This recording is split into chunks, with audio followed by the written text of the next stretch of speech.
Assalamualaikum warahmatullahi wabarakatuh. Bagaimana kabarnya teman-teman? Pasti masih semangat untuk belajar. Kali ini kita akan melanjutkan pembelajaran yang kemarin. Tapi sebelum itu kita berdoa terlebih dahulu ya. Baik, Ustadz yang memimpin doa hendak belajar. Raditu billahi rabbah wa bil islami dina wa bi muhammadin nabiyya wa rasulullah. Rabbi zidni ilma warzuqni fahma. Amin. Oke, karena kita sudah berdoa, mari kita belajar mulai dari sekarang. Kali ini kita akan belajar tentang permainan rounders. Ya, seperti yang terlihat pada gambar ini, kira teman-teman sudah tahu atau tidak permainan rounders itu permainan yang bagaimana? Nah, kurang lebih permainan rounders itu seperti kasti ya.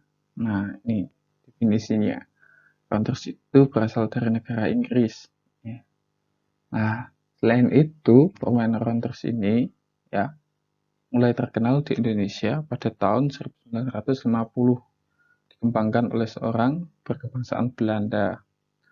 Nah, permainan ini terbilang asing di sebagian orang yang belum mengetahuinya.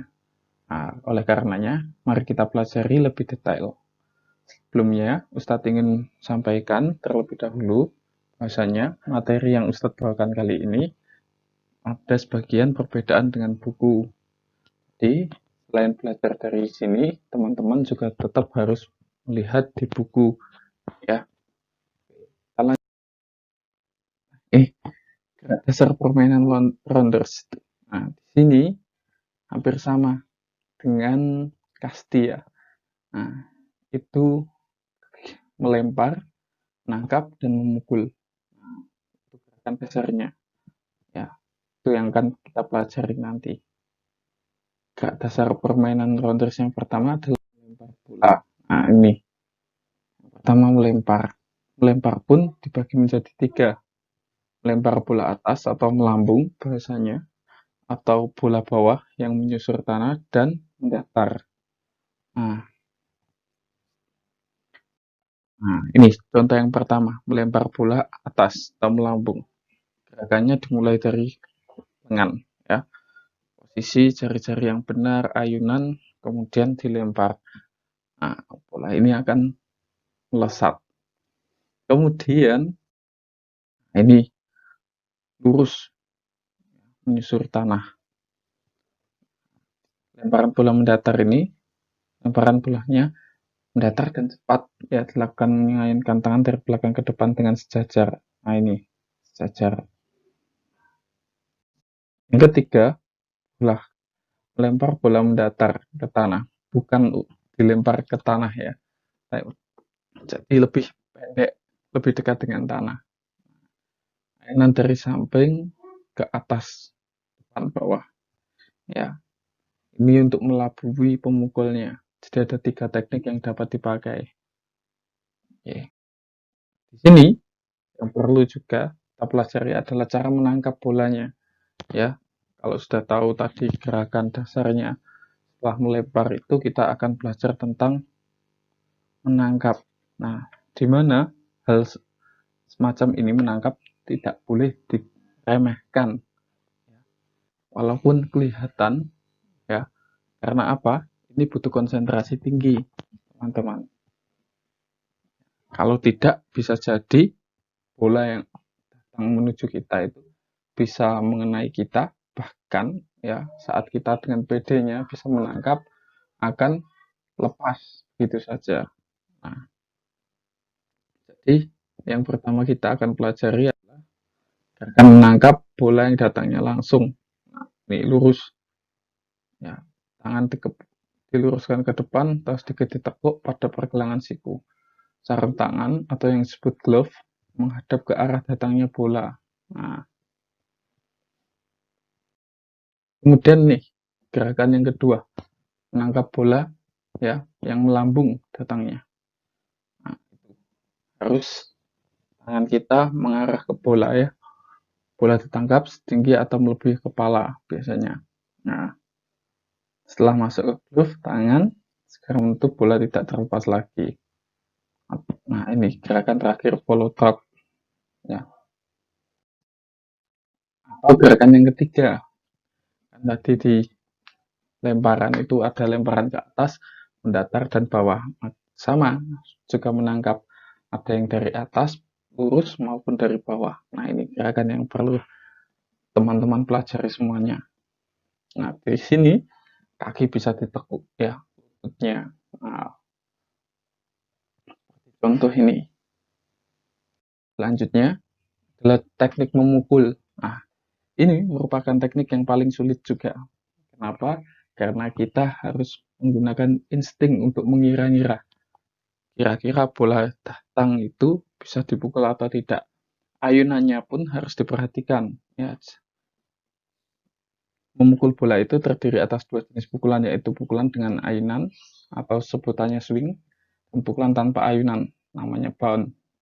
Ya, pukulan tanpa ayunan adalah pukulan yang hanya menyentuhkan kayu dengan bola tanpa mengayunkan kayu. Nah, pemukul hanya menunggu bola mengenai kayu pemukul sehingga pantulan bolanya jatuh dekat dari pemukul. Pukulan tanpa ayunan bound merupakan suatu teknik yang mengelabui penjaga. Ya, jadi harus hati-hati. Kenapa kok ada pemain di belakang pemukul itu merupakan satu teknik ya. Ketika bola biasanya dipukul kena terus jauh, maka regu penjaga bisa mengantisipasi. Beberapa kali bola mengarah ke kanan. Ya, bisa saja penjaganya bertumbuk di sebelah kanan atau sering ke kiri, maka harus dibagi dan ke kiri. Ataupun sudah dibagi sejak awal ke kiri dan ke kanan. Nah, untuk mengantisipasinya, agar ada pemukul bound tadi, maka ada satu pemain yang berjaga di belakang sang pemukul. Ya, nah itu antisipasinya untuk. Nah, ini cara melakukan pukulan. Ini yang pertama, berdiri dengan posisi badan menyamping dari arah datangnya bola. Nah, ini ketika kekuatan tangan kita ada di kanan, maka kita biasanya berada di bagian kiri dari pemukulnya. Ya, itu pun sebaliknya. Kedua kaki dibuka selebar bahu, ya. Lebih tepatnya sebenarnya mencari posisi nyaman si pemukul ya. Ketiga, telapak kaki sejajar dengan lutut, sedikit ditekuk. Nah, ini bisa menjadi ancang-ancang agar kekuatan kita saat memukul nanti lebih cepat dan memungkinkan ketika kita langsung lari. Ya. Nah, ini berkaitan dengan nomor 4, badan sedikit condong ke depan. Karena ketika setelah memukul, maka kita harus berlari ya. Memukul dipegang dengan erat oleh kedua tangan ya, jangan sampai slip. Nah, ini bebas ya, bukan hanya kanan. Ketika kidal maka kekuatan paling besarnya ada di kaki tangan kiri. Pandangan mata lurus ke arah datangnya bola. Ini yang harus konsentrasi tinggi. Selanjutnya, cara lari dalam bermain rounders. Nah, pada saat lari menuju base, ya, base itu adalah tempat, ya, nanti ada gambar lapangannya. Nah, base ini permainan rounders harus disesuaikan dengan situasi permainan, yaitu ada saat-saat tertentu pelari harus lari secepat-cepatnya, kecepatan berlari, ketangkasan harus dimiliki oleh masing-masing pemain. Jarak yang harus ditempuh pelari lebih kurang 75 meter. Itu sesuai dengan lebar lapangan. Nah, latihan lari dalam permainan rounders dapat dilakukan seperti pada latihan lari jarak pendek. Nah, ini teknik agar permainan rounders dapat meningkatkan teknik permainan yang baik. Nah, ini pemain harus melakukan latihan sebagai berikut. Yang pertama, latihan meningkatkan kecepatan lari dan daya tahan, ya, stamina-nya. Selain lari secepat-cepatnya juga dari B1 ke base yang lain, juga meningkatkan kekuatan otot perut, punggung kaki, dan lengan. Punggung dan kaki lengan, ya. Latihan yang keempat, meluncur untuk menuju tempat hinggap.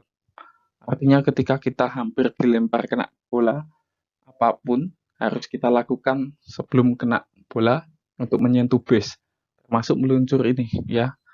Agar ada dorongan yang lebih, maka kita harus menjatuhkan badan. Yang kelima, menghindarkan diri dari ketika sentuhan dengan bola lawan. Misalkan dilempar, kita juga harus menghindar. Ketika kita dapat menghindar, maka itu sebuah keberuntungan poin ya, karena bola harus dikejar kembali. Tapi kebiasaan orang yang melempar itu ada satu penjaga lagi yang mengantisipasi ketika bola itu dapat dihindari. Nah, ini bentuk lapangannya. Nih, namanya base tadi. Ada 5. 1, 2, 3, 4, 5. Nah, yang pertama kali ini tempat, nah ini agak kurang jelas ya, tapi di Pupena ada. Nah, lapangan rounders ini berbentuk segi 5. Ya, peraturan dengan panjang tiap sisinya 15 meter ya, mengelilingi. Di setiap sudutnya diberi bidai atau namanya base tadi berbentuk bujur sangkar. Nah, ini masing-masing biasanya ada penjaganya. Nah, teman-teman bisa melihat di buku Pupena pada halaman ke ke ke-42. Bagaimana cara bermain rounders. Di situ lengkap ya, ada definisi yang lain terkait dengan kegiatan lainnya. Karena di sini adalah sedikit rangkuman pelajaran kita kali ini. Main rounders itu merupakan dengan peraturan yang dapat dimodifikasi, artinya fleksibel. Nah, peraturan yang dimodifikasi artinya peraturan tersebut disesuaikan dengan situasi dan kondisi yang ada. Misalkan, lebar lapangan tidak memungkinkan untuk 15. Dapat dimodifikasi. Tentunya, modifikasi itu antara lain ya, ini sudah jumlah lapangan dan lainnya itu harus disepakati kedua belah pihak atau tadi ya. Nah, mungkin itu. Nah, yang harus teman-teman ingat. Nah, peraturan permainan rounders itu memiliki peraturan yang harus diperhatikan. Berbagai peraturan yang harus dijalankan dalam permainan rounders. Peraturan itu dibuat dengan tujuan agar permainan dapat berjalan lancar dan dengan baik dan sportif. Nah, selesai.